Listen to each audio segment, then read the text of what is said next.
যারা হাসে তারা সুন্দর, আর সৌন্দর্যের শক্তি কল্পনাতীত। হেমলক সোসাইটি সিনেমায় পরমব্রত একটা গল্প বলেছিলেন। গোল্ডেন গেট ব্রিজের কাছে পাওয়া একটা সুইসাইড নোটের গল্প, যেখানে লেখা ছিল, আমি ব্রিজটা ধরে হেঁটে যাচ্ছি, কেউ যদি একবার আমার দিকে তাকিয়ে হাসে, আমি আর এই ব্রিজ থেকে ঝাঁপ দিব না। চিঠিটা সুন্দর, কিন্তু গল্পটা কুৎসিত। লোকটি মরে গিয়েছিল। পরমব্রত বিদ্রূপ করে বলেছিলেন, সেই দিন যদি কেউ রাস্তায় একটিবার এনার দিকে তাকিয়ে হেসে দিত, কি অঘটনটাই না ঘটত।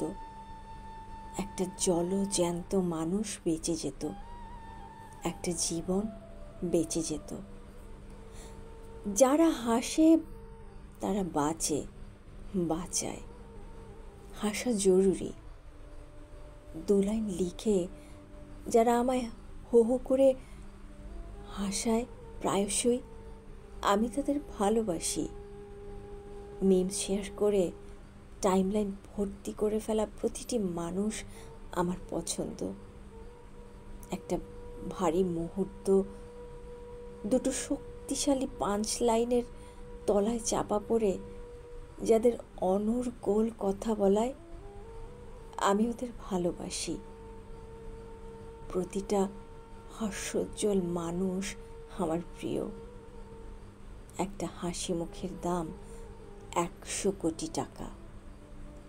আমি এদের থেকে শিখি প্রসারিত ঠোঁটের ফাঁক ফোকরে কি করে আটকে রাখতে হয় আস্ত মানুষ, স্মৃতি, সময়, গোপন।